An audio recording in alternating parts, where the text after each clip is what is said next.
Ever since I moved into the long-deserted house of my late great-uncle, strange occurrences had been the bread and butter of my nights. Many nights, alone, with the thunderclaps echoing across the dark skies, the house seemed to take on a life of its own. One typical stormy night, I was in the dining room, relishing warm shepherd's pie over a cozy fire. Suddenly, a cold gust of wind extinguished the fire, plunging the room into darkness. "Damn the old windows," I muttered. But as I lit the fire again, the air felt different, thick and foreboding. I glanced round, feeling a sour prickling along my spine. From the corner of my eye, I caught something moving up the stairs. I froze, my blood cold. Cautiously, I picked up a cast iron poker and descended the creaky staircase, each step as if on broken glass. "Who's there?" I had intended to sound stern, but my voice came out more like a hoarse whisper. No response. But in the dreadful silence, I heard an ethereal humming. I followed the sound to my uncle's untouched office at the end of the hallway, where antiquated maps and dust-cloaked books laid. My hand trembled as I reached for the brass handle. Pushing the door open, a rush of cold air embraced me, swirling ancient dust around. Paintings peered down melancholically, and the pungent odor of old paper filled the room. But what stood out most was a mirror on the back wall, reflecting an unending abyss within its age-worn frame. I found myself drawn to it, barely noticing the sorrowful figure that now stared from the reflection. It was a young woman with locks of white hair cascading over her frail shoulders. Her sapphire eyes, brimming with sadness, contrasted against her deathly pale skin. I recoiled in horror as realization hit me. "Help me, Charles," she implored, her face distorted with unspoken anguish. Shivers coursed down my spine, shaking me to my very core. "Why? Who?" I found words sinking into oblivion. The figure's eyes pleaded with despair, frightening yet alluring. "Sophia, your Uncle Harold wished to save me, but," she began, but her voice faded into a distant echo. Her ethereal image dissolved into silver mist and disappeared, leaving behind oppressive silence. Sweat trickled down my face, my heart pounded against my ribcage. Exhausted, I stumbled back, crashing into the desk, scattering dry papers in my wake. Among them, a diary. My uncle's diary. A sense of urgency gripped me as I opened it. His handwriting narrated a heartbreaking truth. Sophia, a name woven into the tales of local folklore. A maiden who had taken her life for love, forever trapped in the ether. My great-uncle had been trying to break her curse to set her free, but had run out of time. It was now on my shoulders to face this terrifying reality. My quiet life had now become a gothic tale of sorrow, an eerie heritage unfurling. The house seemed more alive than ever, humming with ancient bindings, tales of love and loss echoing through the crevices of the old wood. As the storm outside raged on, I realized a truth. I was utterly, dreadfully alone. Yet, I was far from being alone at all.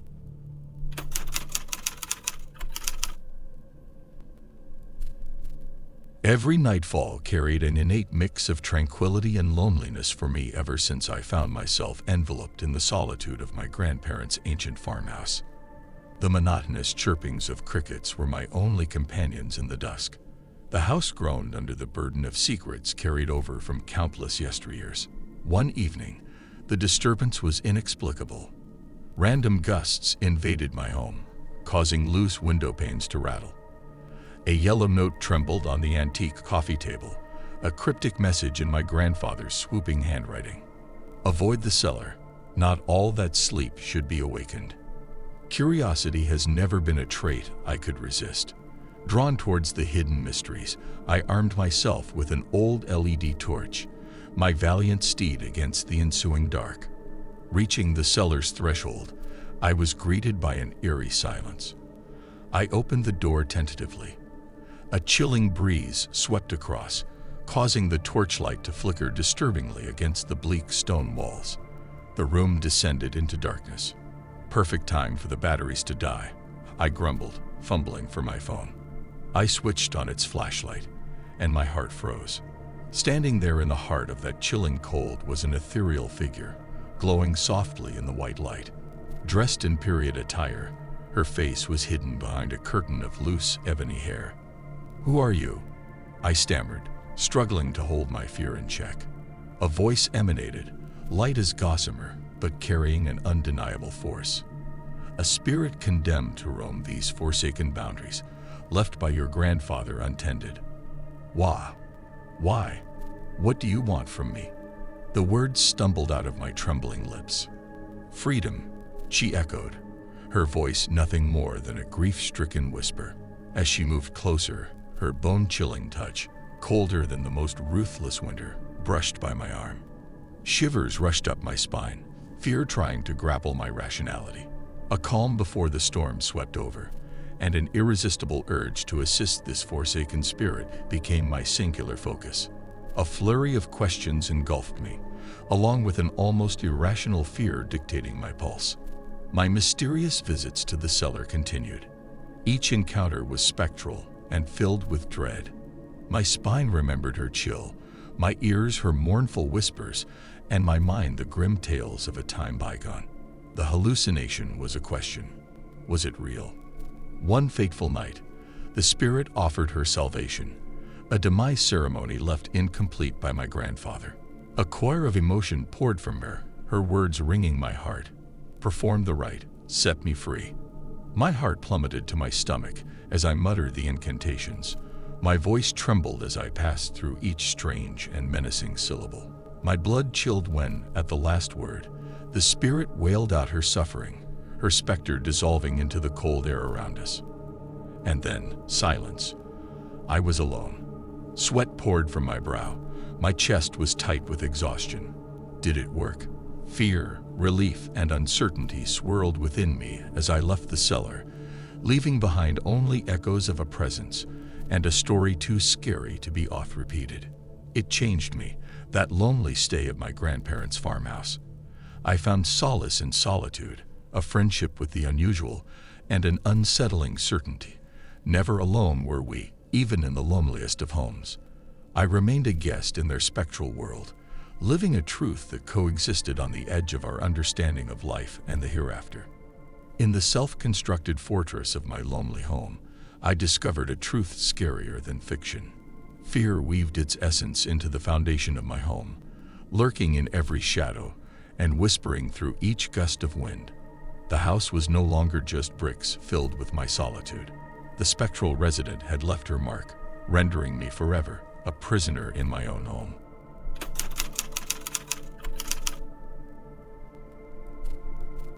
In the heart of the night, I found myself in solitude in my rustic house, lodged deep in the rural outback.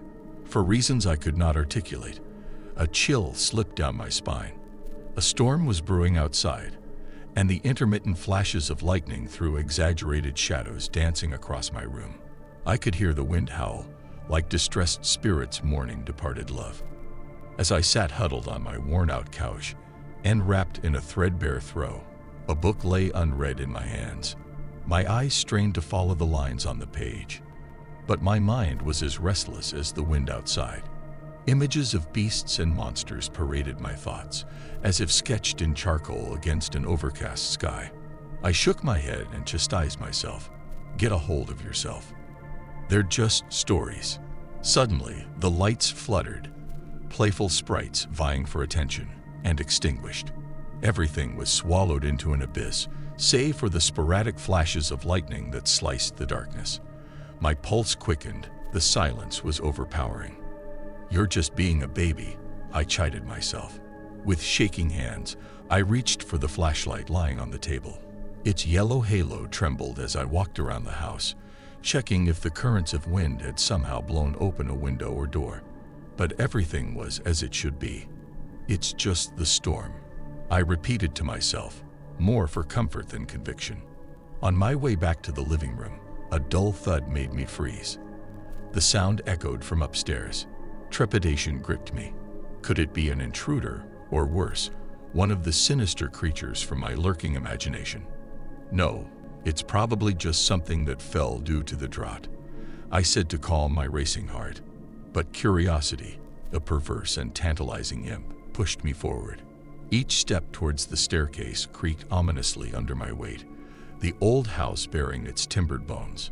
I began ascending, the flashlight casting eerie phantoms on the wooden walls. Halfway up, there was another thud, more distinct this time. A shiver shot through me. I wanted to turn around, flee to the safety of the living room, or maybe the outside, anywhere but here. But my feet carried me upwards, tricked by intrigue and stubborn pride. I reached the landing, the darkness dense and suffocating. The beam of my flashlight cut through it like a wavy yellow dagger. As I approached the source of the sound, a spare bedroom rarely used, a flicker of movement caught the corner of my eyes. I swung the flashlight around, its beam revealing nothing but empty space. Bracing myself, I pushed the bedroom door, revealing a room shrouded in gloomy shadows. My heart pounded in my ears as I stepped in. The room had a damp, clinging smell of disuse. There, lying on the floor, was a fallen portrait, my reflection staring back at me from the shattered glass. I let out a breath I hadn't realized I was holding and laughed. All this for an old family portrait. Why are you such a scaredy cat? Turning to leave the room, a glint in the corner of the room caught my attention. A tall antique mirror stood, its surface smooth and undisturbed, reflecting the room. As I gazed into the mirror, a jolt of fear ran through me. The reflection in the mirror wasn't mine. A ghastly figure stared back, its eyes hollow and mouth agape in a silent scream. I felt my blood turn to ice. The world tumbled around me, and everything went black. In this chilling silence, alone at home, I learned a truth more terrifying than any tale. Sometimes our darkest fears are not the product of our imagination, but a reality waiting to be unveiled. The darkness isn't just outside, but it's within our own solitude, revealing awakening horrors we dread to face.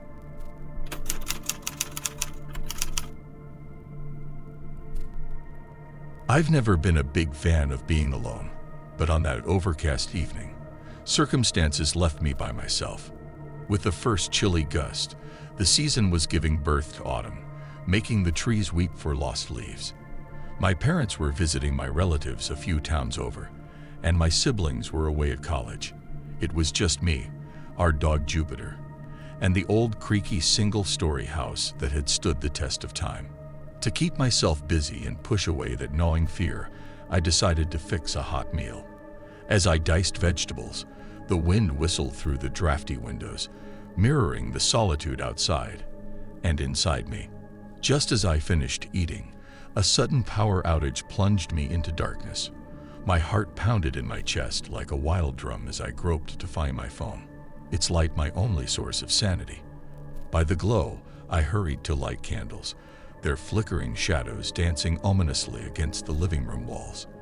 That familiar environment, now rendered ambiguous and chilling, made me shudder. Suddenly, from upstairs, I heard a thud, a distinct noise that was louder and heavier than the natural noises of the house. Probably just an old pile of books falling over. I tried to reason, but my trembling hands betrayed me. Jupiter, too, seemed to sense something.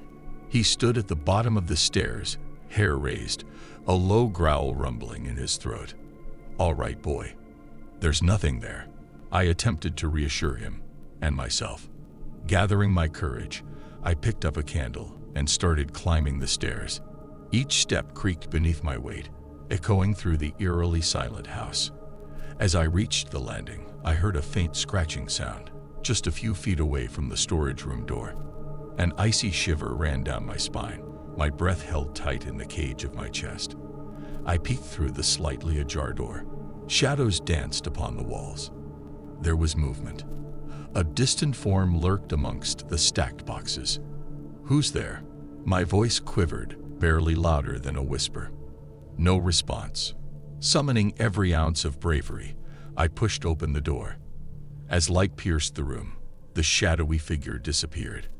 There was nothing there but the boxes of old family souvenirs, a nuance of nostalgia in an otherwise terror-ridden night. Feeling relieved but still on edge, I returned downstairs and made a beeline to the lounge.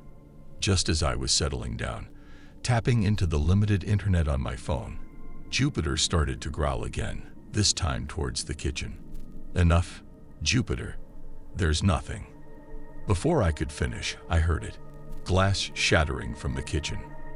This time, it wasn't an unsettling sound.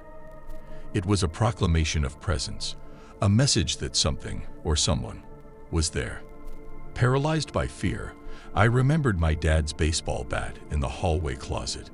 Slowly, painstakingly, I crept to the closet, retrieved the bat, and moved towards the kitchen. Jupiter was beside me, his growls quiet now, but tense and alert. Reaching the kitchen doorway, I saw the window smashed. Shivering with fear and cold, I stood there, bat in hand. Looking outside, it was pitch black and silent. Nothing but bare trees and the unsettling view of the forest at the edge of our property. What in the world is happening? I let out a shaky breath. Suddenly, in my peripheral vision, I saw a sensation of movement from the forest. However, as soon as I focused, everything fell silent and still once again. Overwhelmed, I scrambled back to the living room, bat in one hand, phone in the other, ready to dial 911. Just as I was about to press call, the lights abruptly flickered back to life, banishing the terrifying shadows. I sat frozen, my heart pounding against my rib cage, sweat pouring down my brows, waiting for the next jarring sound. However, no sounds came. As moments turned into hours, my courage grew. Dawn broke, erasing the last traces of my eerie night. The morning light painted the world in a palette of normality that belied the terror of the hours before. When my parents arrived a few hours later, they found the shattered window, my fearful tale, and my sanity hanging by a thread. Never again did they leave me alone overnight. Until this day, every odd noise in the night or a flicker in the lights sends chills down my spine, reminding me of the time I was all alone in our old house, sharing the darkness with an unseen terror.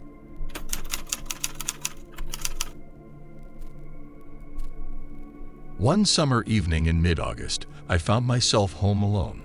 My parents had decided to go on an impromptu date. The weather was lovely, and they'd been forced to remain cooped up for so long due to their work schedules. It would be good for them, I thought.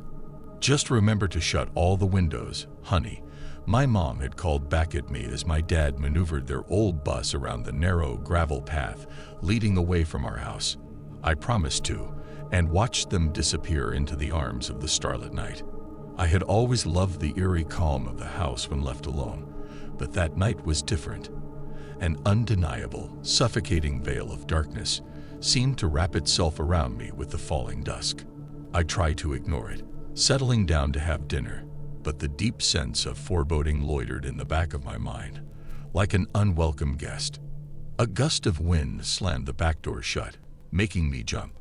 I decided to follow through with my promise and commenced my rounds of checking the windows. The moon was unusually bright that night. It shed an otherworldly glow on our garden as I walked from window to window, securing each one. I had just started on the last window in the living room when a shadow flickered across the moonlit curtains. My blood ran cold and my heart pounded in my chest. I didn't dare to look outside, but the house was infamous in the neighborhood for its long-standing history of unusual sightings and strange noises. Gravity seemed to be holding me tight as I forced my body to turn, and my eyes landed at the figure at the garden's edge. It was tall, slender, and uncannily out of place. I blinked, hoping it was just my imagination. It wasn't. For a moment, it just stood there, watching me, its posture oddly static and too still against the dancing trees in the wind.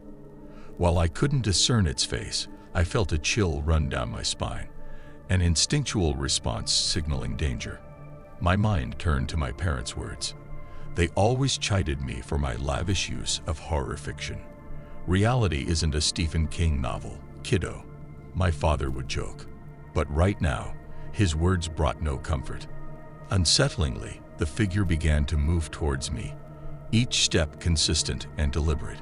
A fog of fear enclosed me. That's when I decided to get away and dialed 911. I didn't know if they would believe me, but I remember praying they would. 911, what's your emergency? The operator asked. I stammered out my situation in broken sentences, struggling to breathe properly. I was asked to stay on the line and lock all entry points. My hand shook as I scrambled to lock the doors, the figure ominously closer now. As I retreated to my room and moved the dresser against the door, the front door creaked open. I held my breath, just barely catching the operator's voice on the phone. Police will be there in 5 minutes. Each second stretched into an eternity as I hid in the corner of my room, my view of the corridor through the keyhole. The figure moved fluidly, casting elongated shadows with the moonlight at its back. This, the most frightening night of my life, ended abruptly when the siren screamed through the silence. The figure halted, its head turning towards the door before it vanished into thin air. The police found no signs of breaking in, only a shell-shocked teenager clutching a phone. Now when I sit alone, I don't find the airy calm but an echo of that night. Amid the strain of normalcy returning, I keep two things close: a memory of an intruder from beyond, and a slice of horror I'll remember to my grave. Ever since, I never stay alone at home after dark.